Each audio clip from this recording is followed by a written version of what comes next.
Book marketing is not supposed to be fun, or at least that's what most of us think as authors.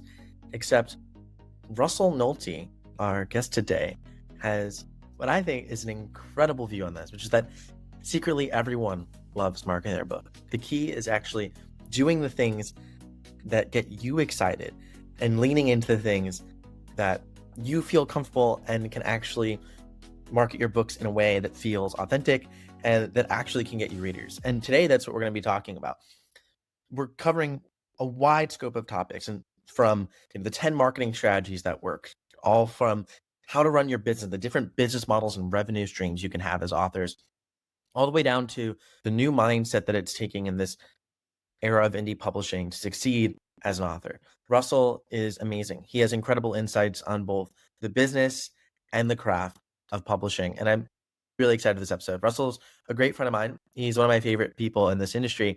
And in his work in the author stack and now his new Hapless membership, he's done so many just fascinating things in this community, between the conferences he's run, along with Monica Leonel, with everything he's done. So I'm just super excited for this episode. If you haven't yet subscribed to this podcast, I would love if you did. You could also review it on Apple Podcasts or Spotify. It helps us out when new people find this pod and they see that other authors have already enjoyed it. It just gives them a warm feeling inside that Beyond the Book's the place for them. And it is, because Beyond the Book, we're on a mission to help writers turn their stories into empires by not only marketing their books better, but expanding beyond books into different revenue streams and even into different IP formats entirely. That's exactly what I'm doing with Creatorwood, by the way. It's helping turn books into movies, and that platform is getting really close. Actually, at the time of recording, it's not in beta, but when this goes live, it will be in beta, which is so exciting. So anyways, I hope you enjoy this episode with Russell. Russell, you are easily one of my favorite people, not only in publishing, but just to talk to, because you are brilliant and you're basically an encyclopedia about this industry, but you've also written so many books on so many different topics and authorship. If I had to start with one right now, what do you think it would be? Or maybe not me personally, but if you're speaking to the audience, which one should they start with? How to Thrive as a Writer in a Capitalist Dystopia, for sure, because it is the first book of its kind that actually tries to dissect the underlying problem with the publishing industry and in creatorship in general, without trying to take down the world that we live in. So a lot of people read it and are like, oh, this is not a takedown of capitalism. I'm like, no, the book is thriving in a capitalist dystopia, regardless of whether you think it's a utopia or a dystopia. Like, we live in capitalism and this is how to thrive in it. Okay, first of all, I'm definitely with you on the capitalist dystopia at times, for sure. It can certainly feel like that. And I think right now in publishing, we're at this particularly weird time. And there's also things particularly weird about publishing compared to other industries. I know you're well aware of these dynamics. And I'm curious, if you had to describe to someone, you might train to be a carpenter or a plumber, a teacher, all these great jobs, right? Now you train to be an author. And our industry functions very differently, even in the context of capitalism, compared to these other industries. What about authorship and publishing is different from being a teacher or a plumber? I actually don't think that it operates differently. I think the power law curve dynamics are just exponentially worse in publishing than in most other, but not all other industries. So the power law curve is, I'm not going to get into the whole thing, but it's like the people at the top make the most. And then it's a very drastic drop down to the people that make nothing. And most of the money, like 80%, 90% of an industry's money, is made by the top 10% of the operators in that industry. There's just like a lot more money in other industries overall.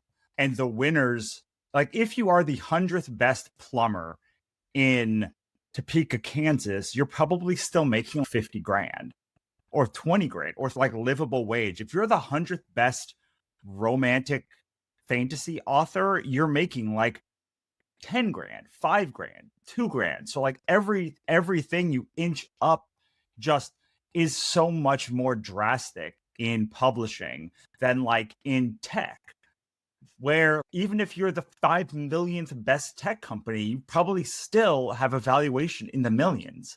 And like you probably still have a staff of 5 people. So it's not any industry, because movies has a very high power law curve. Like creative industries tend to have a very big power law curve. And then when you take into account that the scale you need to hit, whereas you need to hit, well, okay, so you want to write 1 book a year, which is impossible. But let's just say you want to make 1 book a year in KU. You need 50,000 people to read that book. Like basically, you need 15,000 people or so to buy that book from you. And even if you write 12 books in a year and you say, oh, every person, that's still thousands of people have to read those books. And when you are working in other industries, some of them, you could be a millionaire with 1 client. Like you just make one person pays you $1 million, like, or $1 billion. There are companies out there where they have 100 clients and each of them pays them $100 million. And so I think it's not a prop. I think it is unwise to tell people that the industry is unique, because then they're like, my struggles are unique. And it's like, they're so boringly common that like every industry has it. It's just ours is worse, especially because of the scale you need to hit. But if you go to a finance company, there are very few companies at the top who have all the clients. And like your financial advisor have 10, 20 clients, and they survive because 2% of 10 clients that each have $1 million, they can live off that amount. You just can't live off 20 readers. And it's, you can you can sell off 20 publishers, but those publishers still have to find readers. So what should our goal be then? If it's hard to make a living, right? And I think so much of success is being a writer. It's couched oftentimes in the indie author community purely in terms of money. In traditional publishing, it's maybe a bit more status oriented around getting certain awards and lists and getting the right agent and the right publisher behind you. But regardless, not everyone can have the top publisher behind them. Certainly not everyone can make $100,000 in the genre they're in. So what should be our goal as writers? Okay, so I work with a lot of writers, and to say we should have one goal is tough. But I did write a book that's coming out either late this year or early next year called The 6-Figure Author Stack. My general philosophy is that there are 6 areas which you need to optimize if you want a 6-figure career. Retailers is one, so you can use that casual fandom to get people to your site to become real fans of your work. Then there's subscriptions, crowdfunding, direct sales on your website. I break up 2 different kinds, which is like special offers and landing page sales, like a series landing page, and web store sales, and then conferences and conventions or live events of some type. And you can do all of these things, and each of them has a different function, which we can talk about, but they all serve a very specific function to bring people into your world and give you more leverage points. If a industry needs high leverage points to succeed, which we all, I think any person who's in publishing, even if they don't think in the word leverage points, then the goal of that industry should be to create leverage assets. The more leverage assets you have in a very high leverage industry, the better off you will be. Break that down for me. Leverage. Explain it to me like I'm 5 answer. What even is a leveraged asset? Just so we all understand. Sure. Okay. So a leveraged asset is something where the effort doesn't increase with the amount of proportional to, I'm trying to do this in a way that's not going to sound like a, okay. So I'm just going to give you an example. If you have 100 people on your email list, it takes almost no additional effort to send that email to 1,000 people than 100 people. If you have 500,000 people that follow you on Instagram, like you will, that post you make is still that effort.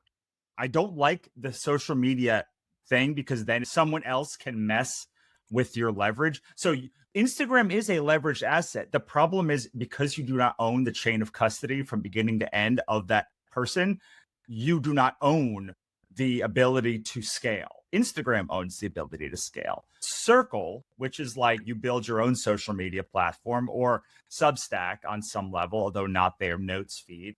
There are social media platforms that are leveraged asset, but the idea is it takes you minimal additional effort to do the work.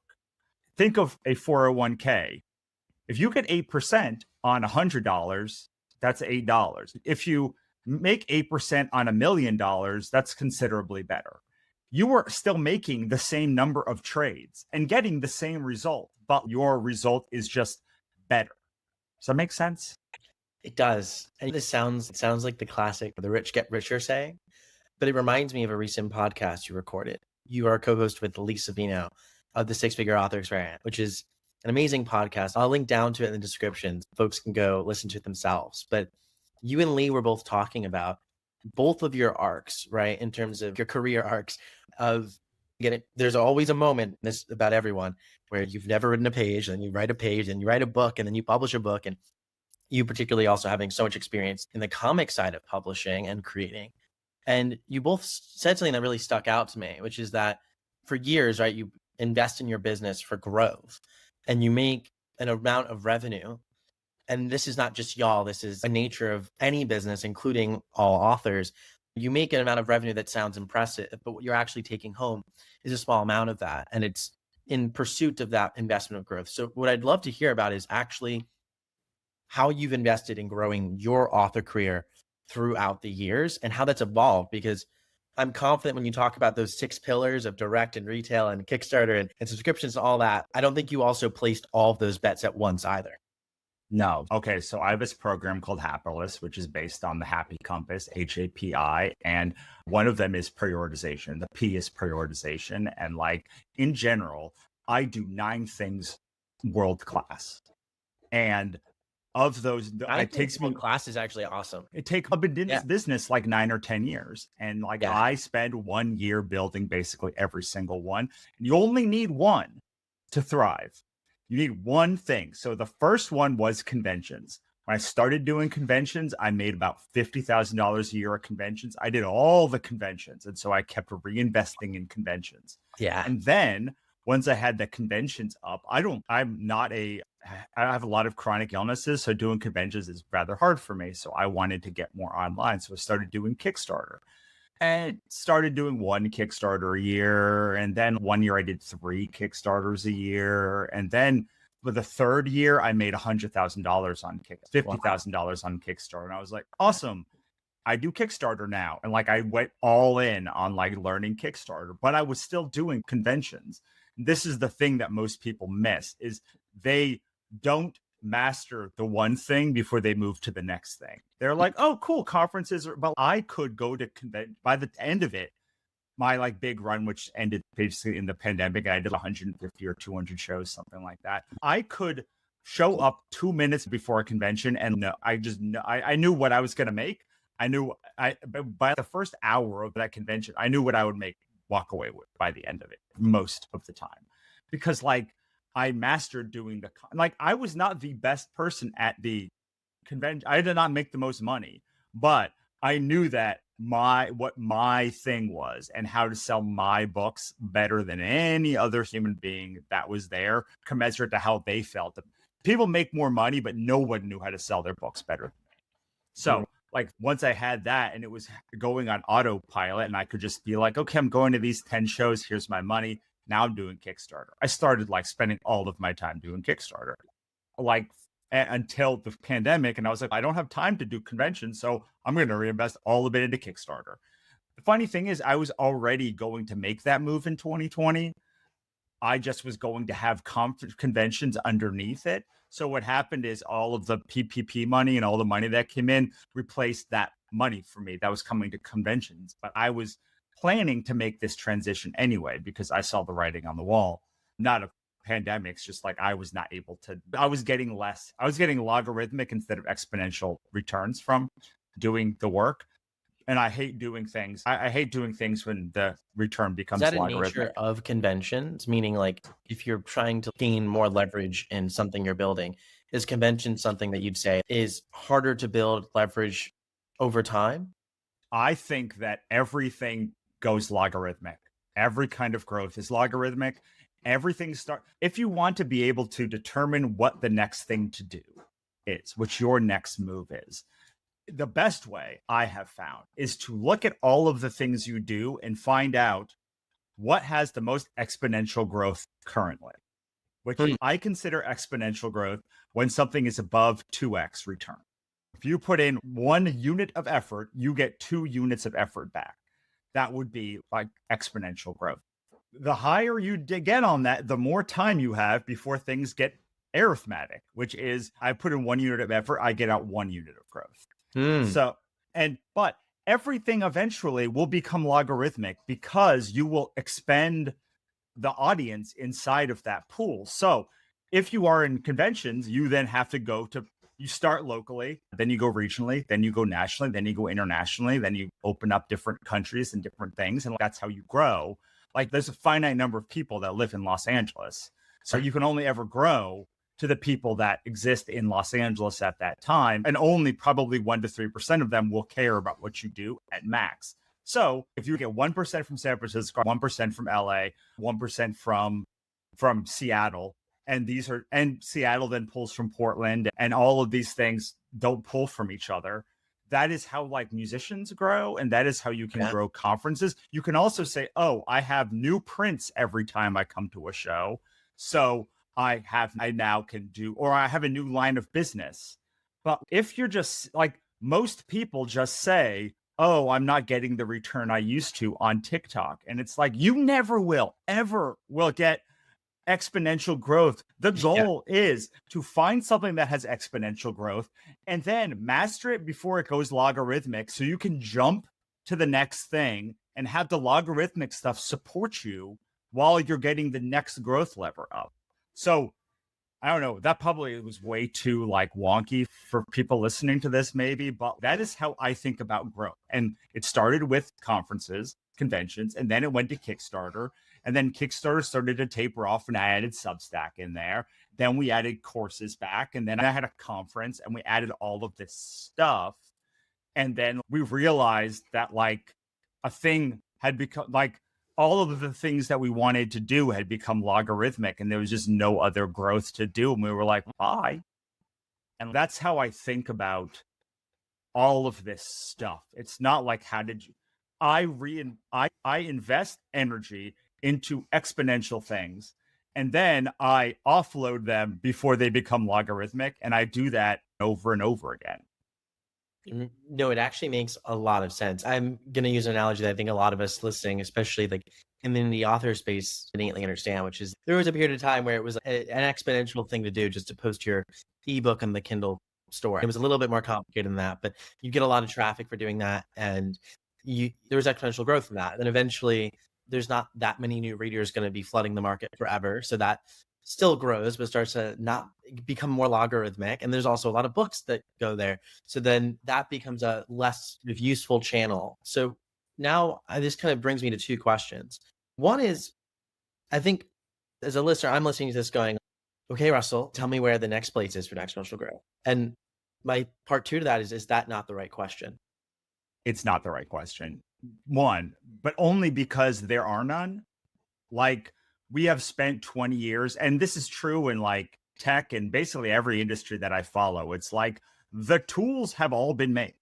I don't know, like AI does new stuff, but like really, like when is the last time past AI you've been like, oh, there's a new thing that is happening. It was video for a while, it was podcast before, then it's all of the stuff exists, and people can no longer lie to you that X is the magic bullet, which is good. This is a great time to be in like a creatorship for this reason. It is so easy to have shiny object syndrome, to say, oh, this isn't working.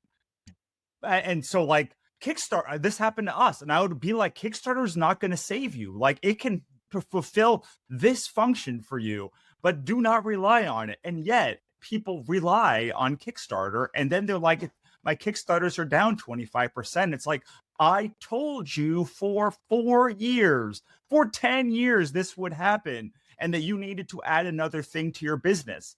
But everyone wants to think that the new Willow Winters thing, the new Lisa Dino thing, the new Russell Nohelty thing is going to save them.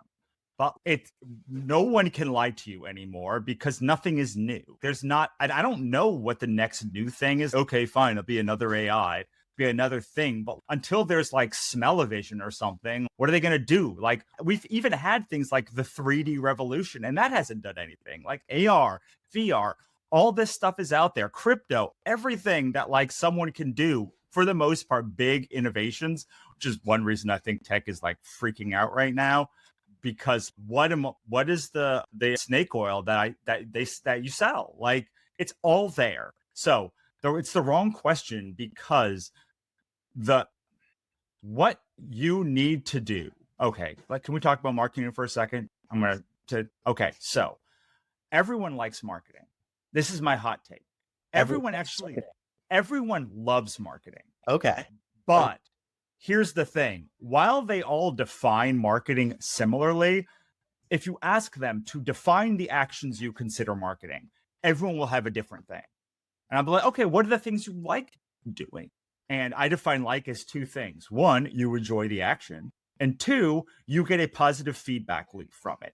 You can like a dog all you want, but eventually if it bites you and pees on your leg and snarls at you for a while, you're going to stop liking it as much. Sure. So there are plenty of things that I like that don't have a positive feedback loop and have a positive feedback loop that I hate. But there are also overlap of these things. And if you are putting 1 unit of effort in and getting 2 units of effort out and more people are hearing about buying X, guess what that is? That is marketing. Like your marketing, like marketing is getting more people to know about you or your business. Writing a great book is marketing because every time you intentionally try to make your book better in a way to get readers to love it more, read it faster, share it more, all of that intentionality is marketing. I'm sorry. I know everyone's listening to this. No, I don't like marketing. I think you're right. We have maybe there's some truth to this, but there's the common notion of you have your business hat and then you have your creative hat. You take one off, put it on.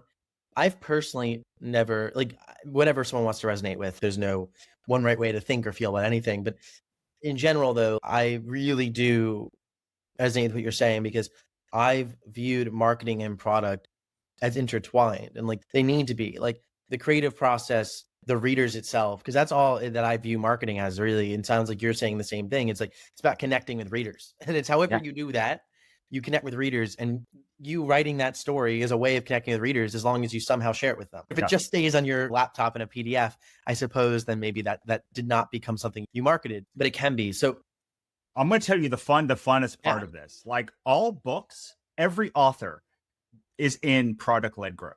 Every single author. And if you are not studying how companies like Dropbox and Facebook and Slack scale their product-led growth team, you are leaving a huge opportunity on the table. Because people always say, how do you grow a book business? And I'm like, there's 9 billion models, just like everything that's ever been product-led growth. Every person who's ever talked about product-led growth, every strategy. Do you know what the best way to bring people in? To make sure that everyone who reads your book shares it with 3 to 7 people. Yep. And then it will exponentially scale. Oh, and we've known that since Facebook told us that in whenever they 2010. 15 years we've known that is the best strategy to get someone to read more books. It's the best strategy. That's not changing. Exactly. But because it didn't say, I don't know, the person in Nora Roberts, because Nora Roberts didn't do it. It's like, oh, like it can't be because Facebook is not a book. But there are only 10 good marketing strategies in the whole world. And I would contend there are 5 because that's our author ecosystem is about. But maybe there's 6, maybe there's 10, maybe there's 20. But there are generally few paradigms that work. And every author is trying to get someone to read their book and have that person share it with more than one other person. And as long as that is your goal, you are in a product-led growth business. 100% agree with you. And there's this word I love. It's called the K factor, which is for how many people take an action, download a product, read a book, how many people are they going to share it with organically? And that's the K factor to numbers. So maybe if you have over one person sharing with it on average, then you're basically viral and can grow unlimited. There's obviously moments where your K factor is above one. There's moments that are less than one. Most time it's going to be less than one, to be clear.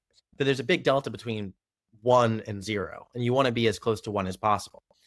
Now, you mentioned earlier this notion of building relationships with like your fans, right? And going from like casual fans on retailers to, I don't think you explicitly said the word super fans, and I don't want to put any words in your mouth, but this idea of not being a casual reader, right? And that you're going to be closer to, there's a different level of support that comes there.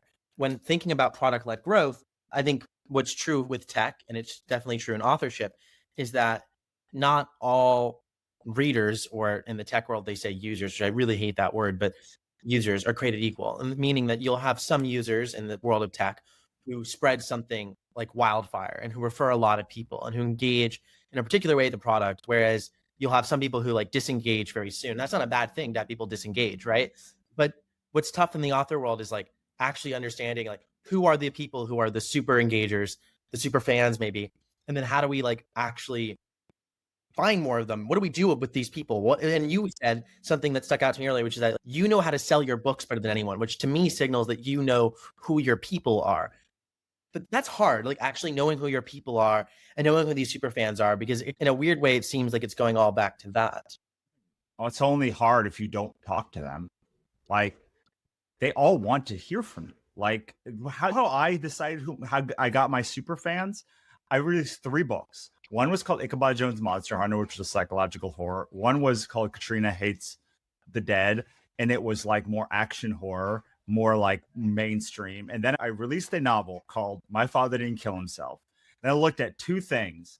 Wow, a lot of people didn't buy that 3rd book. Why? And they all told me, you should make a book with monsters in it. And I was like, okay, like a comic with monsters. And that became Monsters and Other Scary Shit. That became my biggest hit. That broke my career open. And then I looked at that and said, okay, there's an art style here on this cover. And I have a book coming out later this year called Pixie Dust. So I'm going to make the cover art look like the art style. I'm going to make my story in the book similar to the Pixie Dust book. So all the people that come into it want to read Pixie Dust. And sure enough, boom, that was my first $25,000 graphic novel. But that was only one of 2 things I looked at. Because there's another thing that told me. Some people did buy all 3. And I was like, okay, so you bought my psychological horror, you bought my action comedy, and you bought my like weird epistolary novel to all in blog posts. And they all like had the same thing. And I was like, I then went to people, and I did a lot of conferences at the time. So I did that, but I also did online and was like, I got to ask, man, what the heck? Why did you like? Nobody bought this book, but 150 people did. And what is even going on here?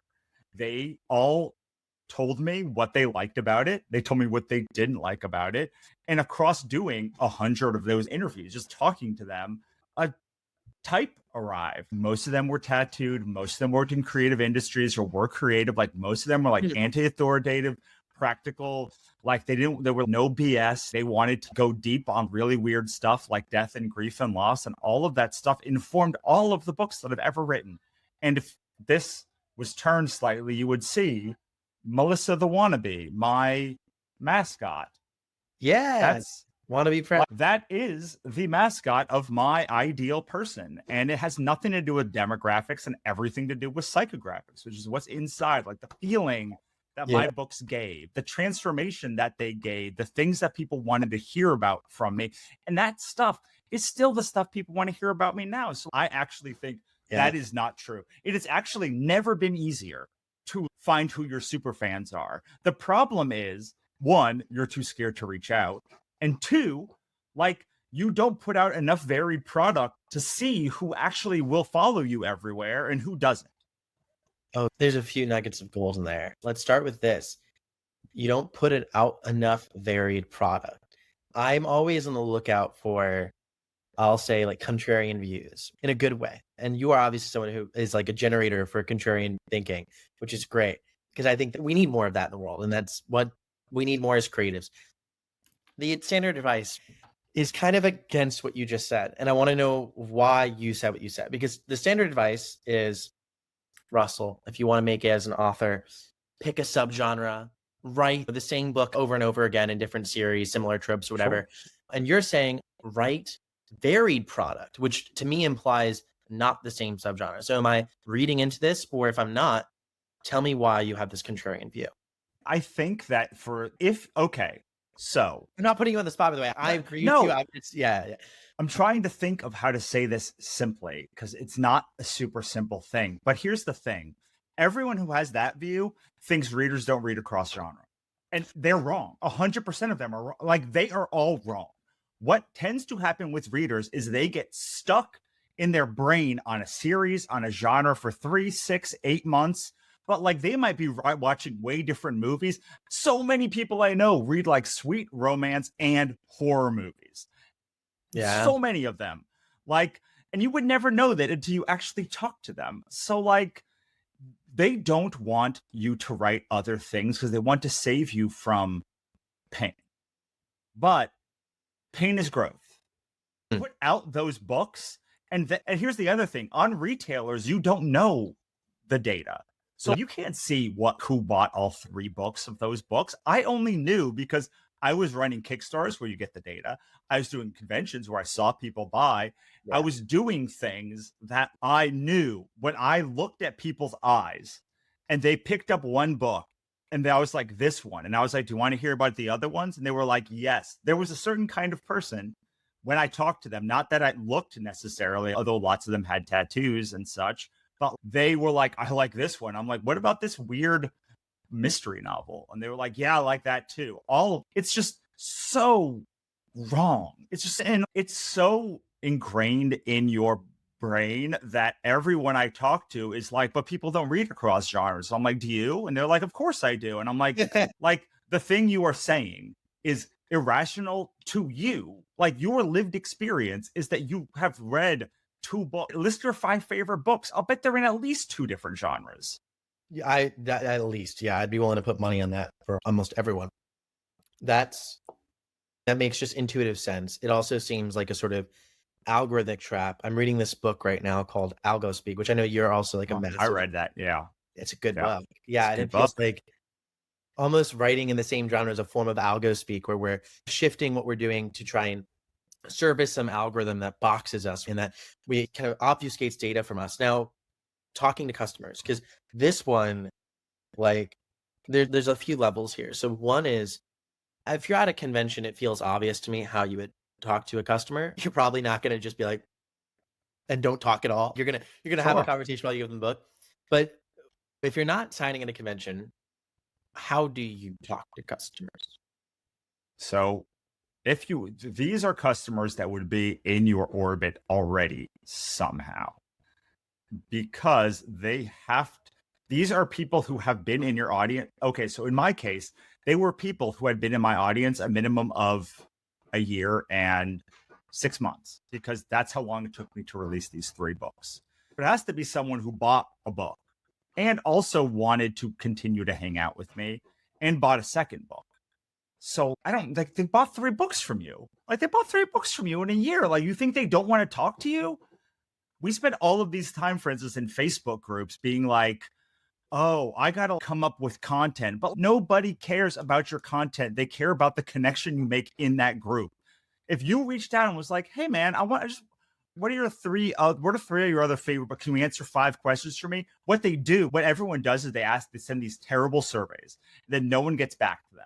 And of course they didn't, because surveys are worse. They're the worst way to get customer data of anything that I've ever seen. They are abysmal.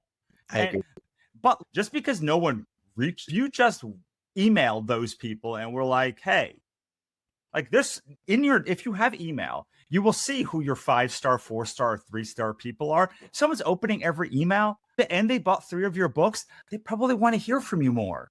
And you just be like, hey, I'm planning my next series. I'd love to, would you answer a couple of questions for me? By the way, this is Russell, not like some bot. And we are so scared of our audience. Oh, what if I say something wrong? But you only keep them by saying things that are right. if you say things that are wrong and they leave, they weren't in your audience to begin with, because they might be a buyer of your books, but they are not in the people that like you should target to have a super successful career, because the people that are going to have a super successful career are the ones who stay with you for 10 years. And like there are some things that will break people's bonds. If you break the trust thermocline, like you will, if you say something wildly like different from the beliefs that your books espouse. But in general, once you have a fan, they stay a fan. If they do not stay a fan, they are not a fan. Okay, I'm so with you. And this is a really valuable thread, because a point here that is stuck out to me, which is it feels like you're describing what empathy really is. And I think a lot of what maybe the world is missing in our capitalist dystopia right now, like this mindset that you're describing, Russell, is so intuitive. It makes so much sense that it feels crazy, which is kind of where we are now, right? Like actually talking to people, caring about them, understanding who they are and what they want is like a farcical, scary thing. And also something that like we don't, I don't blame folks, myself included at times as well. But if you're listening and going, this sounds crazy, so no one's also probably ever done this to you. In your whole life, most people don't actually do what you're describing. Or for long enough, or they do it as like a trick. So I'll tell you, yesterday I went to have lunch with my friend and she was going to be half hour late because we got our schedules confused. There was a Barnes and Noble. I went inside. I was like, that looks nice. I'm going to buy this for her. I'm going to buy another thing for her. And then I went in the back and I saw my friend is writing a light novel. And I was like, oh my God, they have a light novel category. And I just like took pictures of all the books in case she wanted them for research and send it to her. And those are just like things you can do. Those are like things you could do when you have 10 people in your audience. If you have one person in your audience, you can also scale them, because like very few people, someone reached out earlier today or a couple days ago, and after she unsubscribed, she stopped becoming a paid member. I was like, I'm just having a really hard time. Do you have another pay? I was like, you are having a hard time. I just give you 90 days for free of this author stack, because I don't know, like that's just what you should do for people.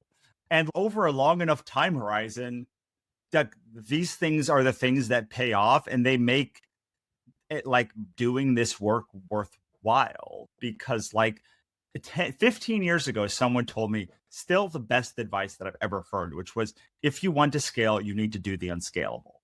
And the only unscalable thing is meeting somebody one-on-one. And I can't do it all the time. It is a lot harder for me now. But I like to believe when I'm in a conversation like this, like I'm in the conversation. When I'm at a conference, I'm in that conversation. And then years later, if I'm like, oh, like I'll give you a great example. Somebody had a payment that kept getting. I had a Kickstarter, and at the end, I kept trying to collect payment for like months, and like kept being declined. And I was just like, it's $10. Like this person's been in my audience for 10 years. Okay. Like I'm just going to give you $10. And now you don't have a problem. Now you just have a book that you want. And those are just, to me, that is why we have a business, to do inefficient things. And we are caught up in a world that is for efficiency. And in a world that everything is efficient, inefficiency is the flex. I actually couldn't agree more. It's something that I personally do. I think I've had, even just the last 6 months, at least 150 one-on-one conversations with writers, done 12 dinners now. I'm huge on that as well. But now I start to wonder, because what you're describing to me, you're talking about the positive feedback loop here, at least earlier you mentioned that, and it's a great framework. Like you're talking about the relationship feedback loop, right? That's really important. And to do that, you have insight into your customer, like an understanding of who bought your book, or at least who's on your list and their level of engagement. This is something that we don't have on retailers. And framing it in like the capitalist dystopia, like it's almost like the system that a lot of us sell in incentivizes, almost boxes us into maybe these sorts of dystopian, you could say the dystopian tactics, or maybe at least just like non-relational tactics. Like they prioritize efficiency and effectiveness at the cost of humanity. So in that, couching it in those terms, right? We are told to start on retailers. Direct is often something we do later. I know that's what the industry, the kind of dichotomy is. Like you start at the retailers and you go direct. Do you recommend that? Oof, I can't. I wasn't on retailers till 2 years ago, so like, it's still a bunch of my books aren't on retailers, and I'm slowly releasing them. So I'm not the right person to say there. I can say We that want Russ. there are like 2 or 3 genres, subgenres that make sense to be on retailers because the retailer audience is there buying. If you are in contemporary romance, like there's a ton of audience. If you're especially like mafia romance or wolf or like shifter romance, like man, like retailers can give you a huge advantage. That said, most people do not get an algorithmic advantage by being on retailers. And my whole thing is if you are not getting an advantage from a platform, you do not owe it anything and you do not owe it any energy. So maybe you should be there to have like casual fans get it, or just it was weird when I had 68 books out and none of them were on retailers and people were like, how are you speaking at all of these conferences? I had to put them on retailers, but like they just are there. I don't put ads behind them because I hate ads. Like I don't focus on them. Like I'm not going to send anyone from here to like my retail space. They can find it if they want, but like I am looking for the 1% of people that are listening to this that are like, yes, that's amazing, because that I built my business on the understanding that you will be here for 10 years. That's why I can do things like all of this stuff. Like, I don't care. Like, Capitalist is $300 a year. That is vastly under what it should be. But I am assuming that if you join Capitalist, you will be in there for at least 5 years or 10 years. And so that's $3,000 over 10 years. And that's pretty good. If I get 300 people there, that's $100,000 a year. How much money do I need? Which is the final thing that I will say is like this, like efficiency at all costs, like you must be at all algorithms, is built under the assumption that money and line must go up. But like money and line doesn't have to go up. Like I am very happy to make between $100,000 and $150,000 a year. I just need to figure out how to get my profit margins right. But like I go out to dinner, like I went to Europe this year. Like my wife also has a good job, but like you can have a good job too. This is not a job thing, but like you can get a good job. Like you can get one, and like both of you could have a good job if you have a spouse, or like maybe you need 250. I can tell you what you don't need: 2.5 million. Yeah, like I can tell you what you don't need: 25 million. And yeah, it's fine, but it's not going to affect your lifestyle. So what my thing is, if you don't like a thing, meaning both you don't enjoy it or you don't get a positive feedback loop from it, you should not be there. Or you should be there and put zero effort into it. And instead, because we are one person, pick one priority every quarter and focus on that. And if that first time you focus on it, it does, do it for a second quarter and then make a decision. And if it doesn't work, then find another priority. But we are in this world where you have to do 900 things, and you should spend 1 year figuring out one thing that you really like and get positive feedback from. And that will do more for your career than literally anything else you can do. So, I mean, yes, traction, it's so key. And getting that momentum, even just emotionally, right? Like it's tough when you're trying to balance 10 different plates, trying to hit some arbitrary goal when it's like, what if you did the one thing that fuels you? Now, tell me about this happy compass. Like what we talked about prioritization, but what is the H, the A, the I? Okay, so the happy compass is 4 cardinal directions that lead your career. H is heart. These are the projects that you care about and your audience care about, resonate with deeply. A is audience, having an audience, growing an audience, having people that really are excited to be there. P is prioritization, picking one thing and sticking with it for at least 3 months. And I is income, making the money that you want. And if you plot all 4 of these pieces, it will give you guidance for where to go next, what to do next, what the next step is. If you don't think that people are resonating with your books, well, like that's probably the first place you should go. If you don't have a big audience, like you should do audience before income. But like prioritization is only a function of you are not doing enough of the things you like doing to succeed. If you are not succeeding, you are not doing enough of the things you like doing to succeed. Because if you are, and you are likely doing all of these things that you do not like doing, they are weighing you down and they are preventing you from being on 100 podcasts or like whatever the thing is that is your growth lever that works and that you like.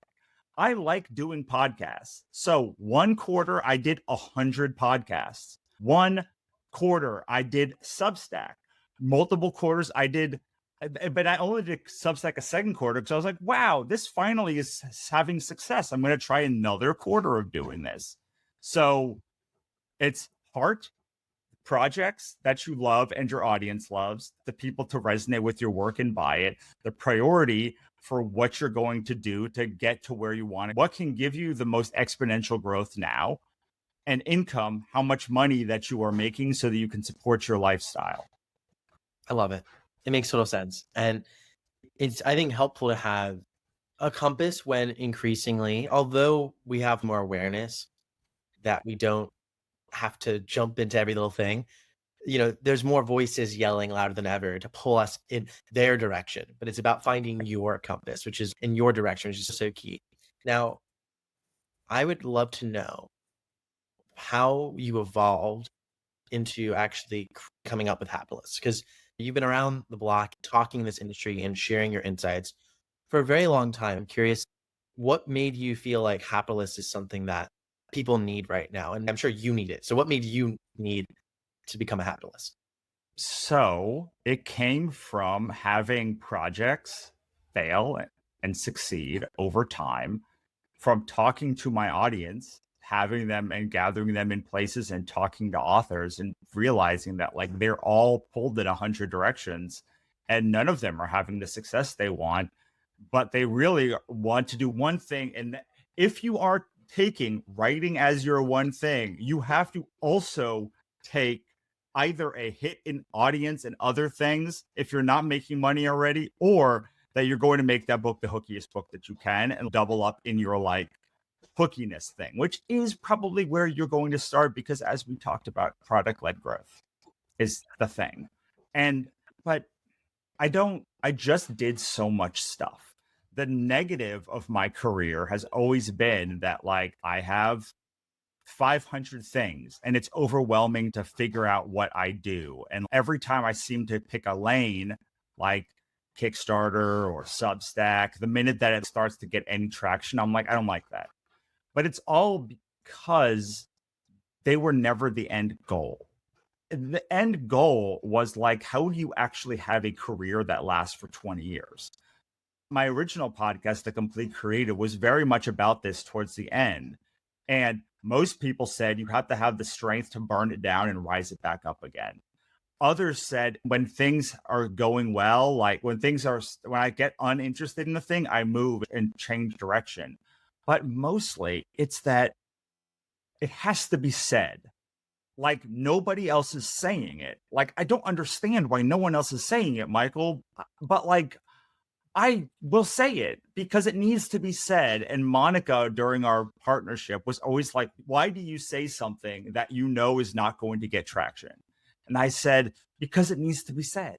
There needs to be a person. What ends up happening is you over-index on money. And then you run away and you're like, I'm going to be in my happy little bubble I'm going to go on 10 yoga retreats. And then like your money suffers and you're like, oh my God. And then you take 10 business courses and you're like, oh my God, I'm over indexing here now. And like the secret is that we all live in this world where we can triangulate ourselves, and we are multitude. Like we are, I don't know if you saw The Life of Chuck, but it was great for this. Like this is the thing that it had. It's like one of my favorite movies of all time. But like we move. We can be here and then here. When I was much younger, I was much more on the hyper monetization and hyper growth side. And now I don't have to do that because it's been 15 years. And I like, there's nothing else that I want to try or do or like whatever the other thing. I just like, I'm in like a happy bubble here currently. But we are all on this parallel at all times between growth and monetization. And almost everyone I've ever talked to wants to do both things. And I have not in my life met somebody who can do both at the same time effectively. What I mean by that is that if they just focused on growth or monetization, they would not be better off.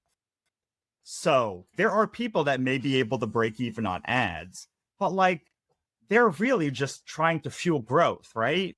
Like they're not, and like people that are monetizing really heavily, like they're not growing as much, because when the number one thing you can do to grow is to reduce friction, and the number one friction point is money. So the minute you bring money into the equation, people unsubscribe at massive levels. It's better for you to pick a side and be like, I'm in a growth period now for the next month. And then I have a monetization event, and I'm just going to go all in on monetization. And then I'm going to have another growth event, and I'm going to move here throughout the course of the year. And like, it's just so obviously the best way. And no one says it. They all say, go and run ads, then do an ad every 6 to 8 weeks. That is dumb. You could get so many more people if you just did attention domination, which is an old Frank Kern thing from years and years ago, which is like, if for 2 weeks or for a month, you are everywhere, then people are like, oh God, I got to get that book. I got to get that thing. I got to get that thing. I got to go there. And if you just dole all of it out whenever willy-nilly, it like isn't as effective. So you can be much more effective if you're just like, hey, we've got a sale for these 2 weeks. I'm going to send you 500 emails in these 2 weeks. And then for the next 3 months, be like, okay, how do I find more people so that when my monetization event happens, I can go through them as well? Yeah, you also see when you actually concentrate on not only yourself getting into monetization mindset, but then also your readers. Like there's this thing happening, like you mentioned, there's something about not just attention domination, but creating the action and the ritual to like, we're paying now versus hitting them with a little trickle. Sometimes you need to be upfront, like this is a launch, here's a new book, versus just, not making a big deal about anything. Now, is there anything when it comes to where you're going in your writing career, in your next stages of being a hapless, that you wish you could tell your younger self, your younger creative self? Everything. I would say that you need to over-index at some point. If you look at every successful author, almost all of them either have a thing they're doing that's not the authorship, like Tim Ferriss. Like he's like doing a whole piece built out, or like they have 1 or 2 books, or like Simon Sinek or something. Like their living is not writing the book. They're writing the book is fueling he's all speaking, of the other growth. Consulting, Which is what people always say. What about this person? They're just like, maybe they're not writing anymore. Did you ever think about they wrote 1 book and then they just were like, oh, no one's buying it, so I just stopped doing things? That's also possible. Like a lot of people write 1 or 2 or 3 books, but in general, every author has a signature series. That is an author. Like they all have a 10 or more book series that has more than 1 million words in it. And when you see something that is across every author for the last 100 years, 1,000 years, maybe, but like really the last 30 years, as attention has gotten more scarce, it's more and more important to have these things. There are many ways to have a signature series. You can have an anthology series. It's all set in the same world. You can have a serial series where it takes place one after another. Probably you need a signature series. A lot of capitalists is just, you are not a special snowflake. Assuming you are like, all of this, I can have a different cover or have a different thing or have a different this. It's all like, but I'm going to be different. But what if we just started with the assumption that you were going to be the average launch of an author? You probably will sell 100 to 200 books your first time out. You probably should launch several other books before you are going to find several other books before you find success. You probably will have 3 to 5 years before you become a full-time author. And like all of those things if all of those things are true, then probably you need a signature series, because there's no expectation to make money until you are running ads to a book that has a 4-book series or above. Like some get successful on 1 or 2 or 3, but like in general, you are not going to break even on ads until you have 4 or more books in a series. So If that is true, which it likely is, because that is what most people across all things, especially if you're not in like romance or thriller or like a super hot niche, like it's probably going to take you 4 books or more. So I consult with a lot of authors, and they all are like, my books aren't breaking even on ads. And I tell them across the board, how many books are in that series? And they're like 2 or 3. I'm like, there is no expectation for success if you are doing that.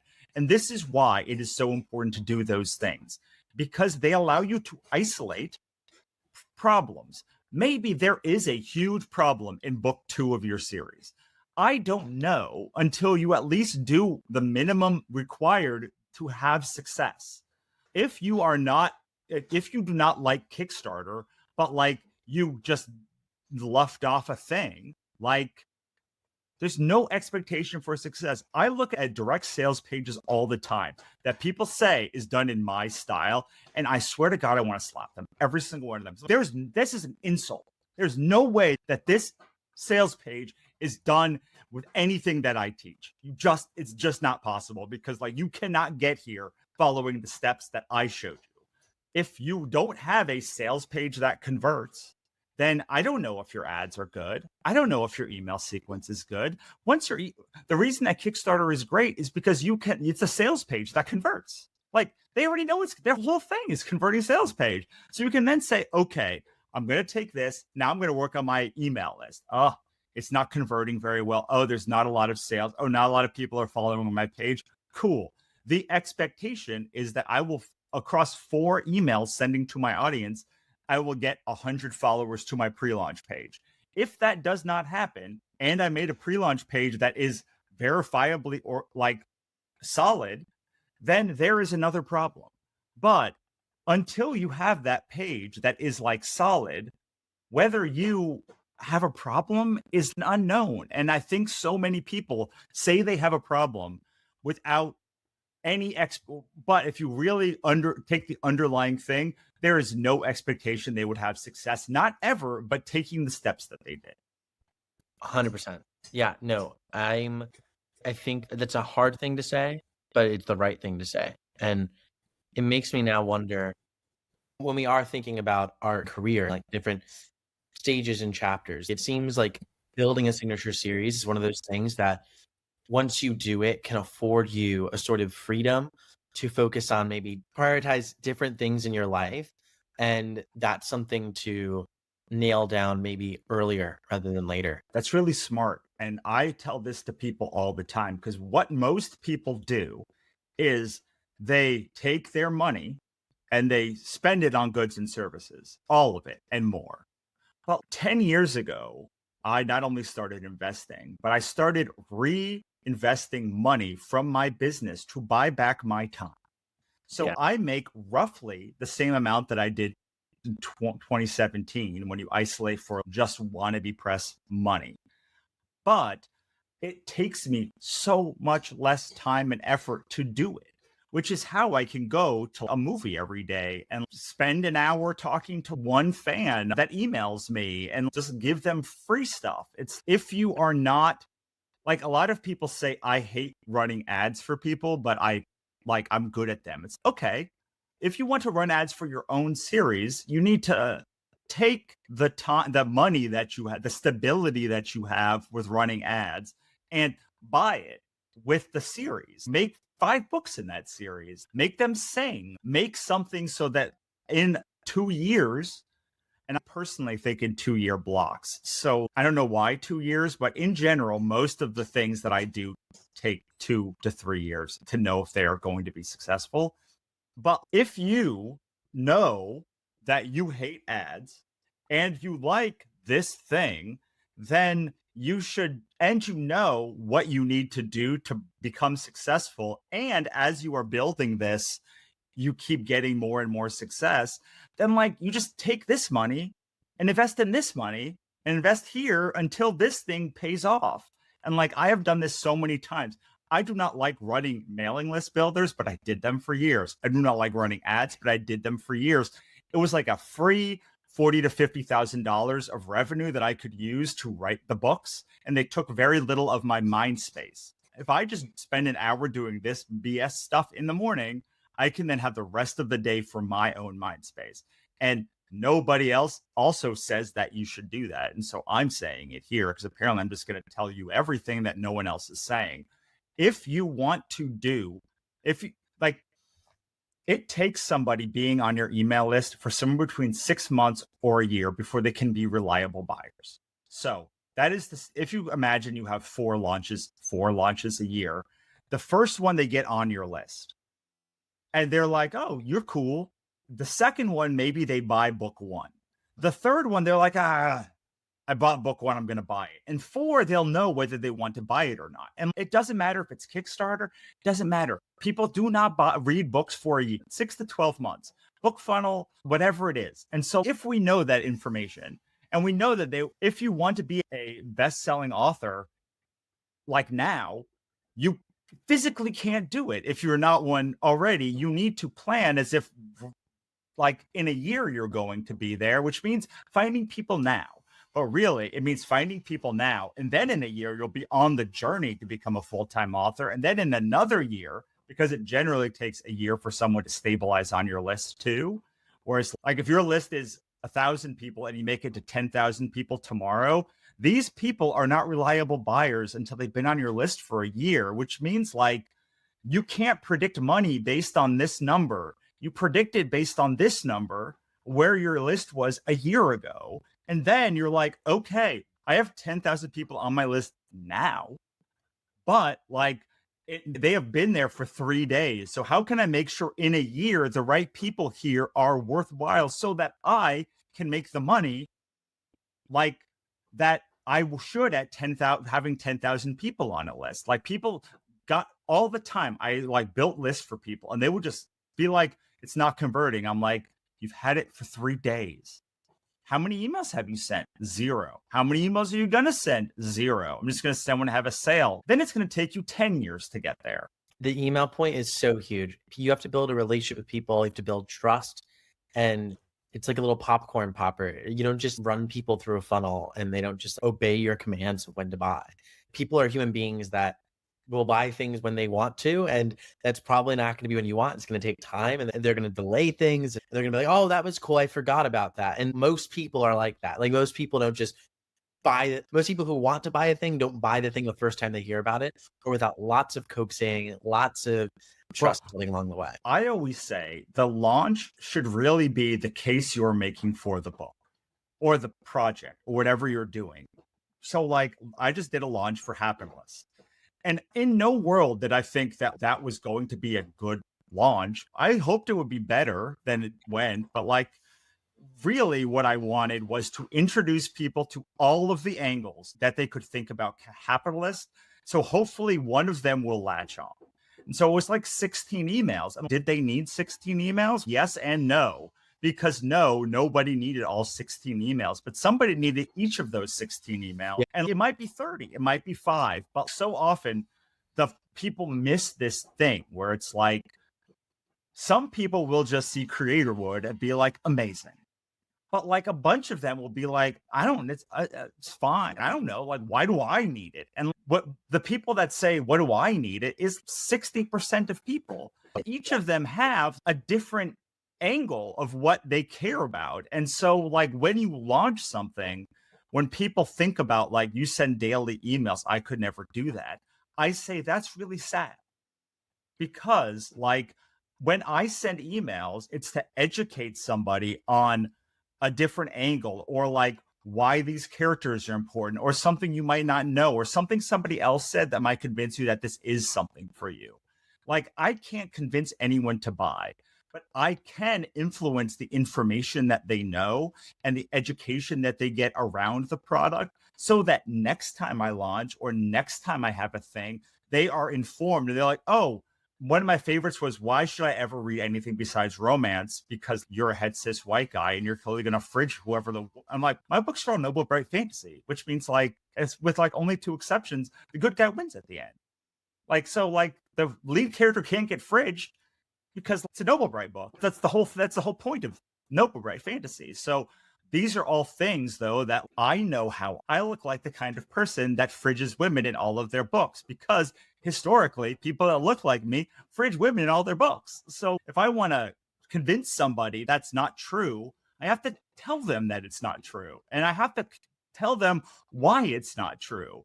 And maybe if I'm like, this book's not romance, but it is noble, bright fantasy, so maybe I'll give it a try. As long as I can make that connection to that, this is the underlying point, then I open up a whole lot of stuff. But like the launch, which is why I like Kickstarter so much, the launch is the beginning.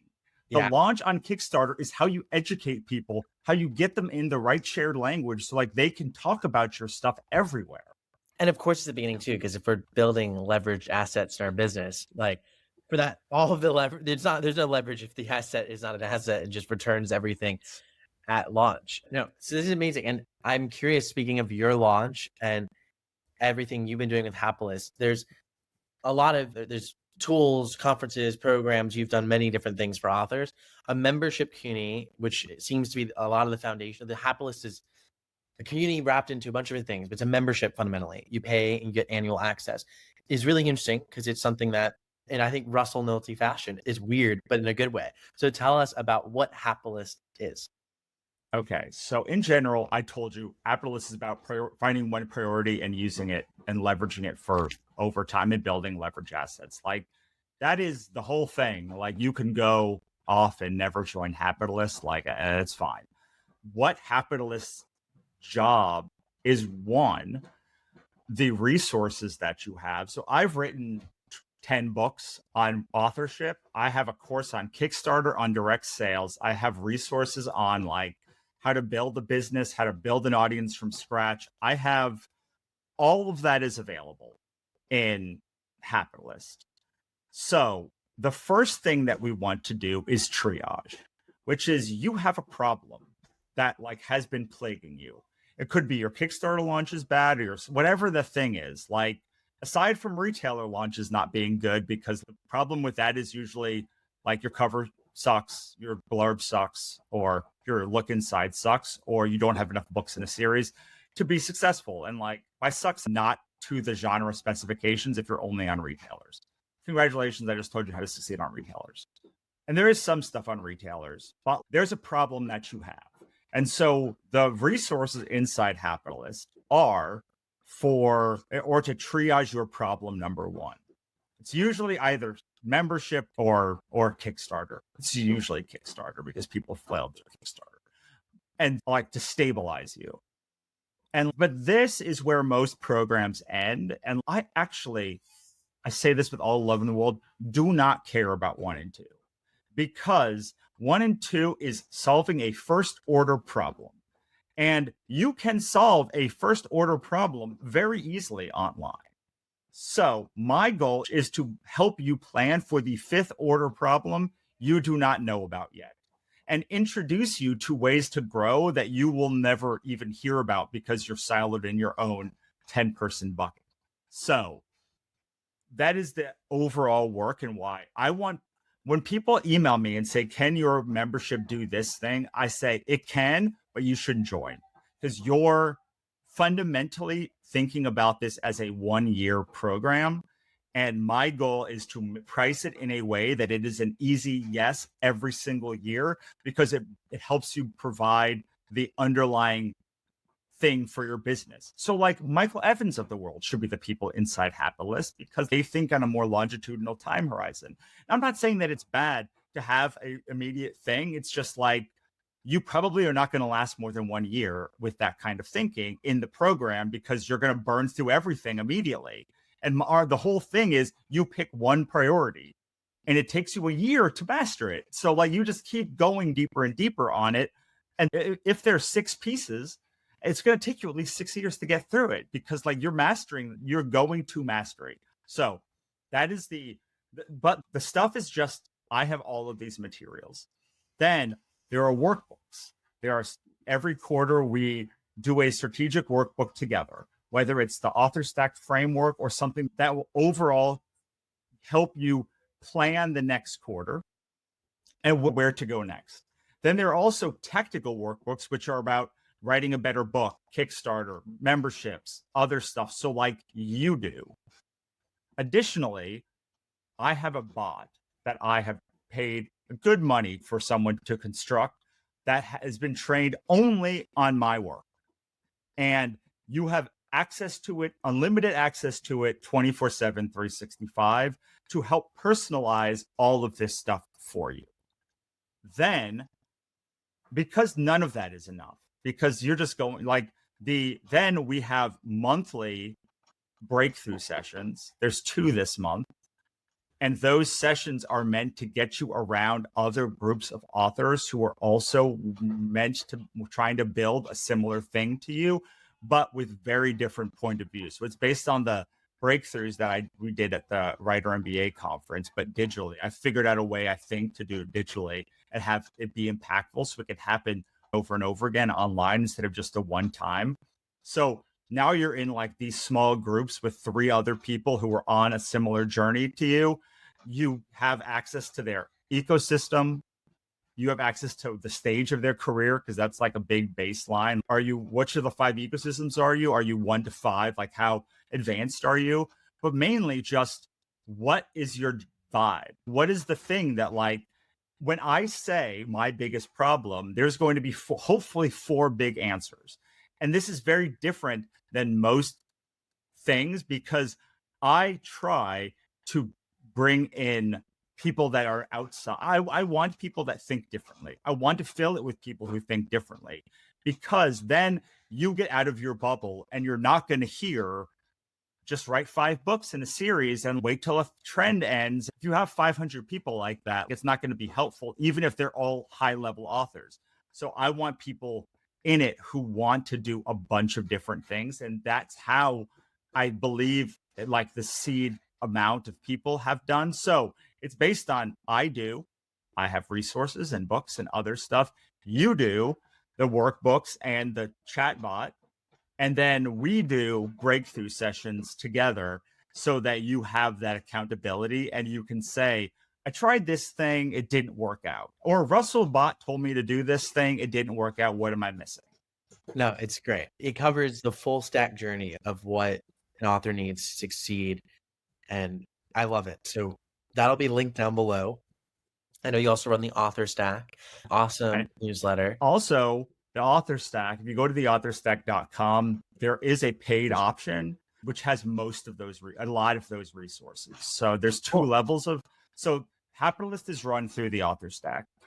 And when you can just get, there are 2 levels. One is, I'm just beginning. All of that stuff is so over my head. Like I'm overwhelmed. We have a ton of resources on the beginner section, like my fundamentals Kickstarter courses and some of my early books, the things that can get you ready to do a career. So I don't just say don't join. I say join at the membership level, regular membership level. Yeah. You have access to hundreds of posts at that point. And then all of the most powerful transformations are in the capitalist level because you need a base of information so for there's a lot of free resources, then there's some paid resources, and then there's the biggest transformations are going to be at the capitalist level when you're ready for them. Makes total sense. I love it. No, it's great. It'll all be linked down below. I've been a member of the Author Stack newsletter now since you started it, I think, because you rebranded it a little bit ago. And Russell, as always, like absolutely fantastic having you on. This was amazing. I love it. Thanks for having me. No, thank you. Amazing. In the best way, Russell always shares just a mountain of information. And I love how he frames things. I love his views. He's not afraid to speak his mind. I think so many people in publishing just follow like the one path to do things. And Russell's always out here sharing different ways of thinking about the world and this industry that are just so needed. So huge thank you again for Russell coming on. And yeah, that's it for this episode. I've got some new episodes coming. We're in a weekly flow now that I had a brief period in May where I was really struggling to be weekly with the podcast. It was like April into May because I was doing some traveling and then I was starting like a second company, which is Creatorwood. And between Author Sidekick and Creatorwood, I was drowning. But huge shout out to James. He's the assistant at Author Sidekick and Creatorwood. Amazing, amazing. And he's been helping me with everything, including being able to like really get back into being consistent with this podcast, actually being ahead. Like we are now ahead on episodes where they're edited, not just recording ahead, but editing ahead, which is just new for me and amazing. I'm just so pumped to like keep this going and see what happens. We recently crossed the 10,000 download threshold, and I think now we're like approaching 12,000. So I'm just really excited to have all of you here with us. As always, let me know if you have any questions and we can help. I have a few big launches specifically for authors outside of Creatorwood coming in the second half of 2025. I've been building up to a lot. I released this deck of cards. It's the 50 marketing superpowers. It's totally free if you sign up to the authorsidekick.com newsletter, but there's also the physical cards. I have much bigger releases than this coming for authors. Probably expect to hear two big things in Q4, which I'm really excited for. So in the meantime, I hope everyone has an amazing rest of their day. And as always, don't forget, together we are boundless.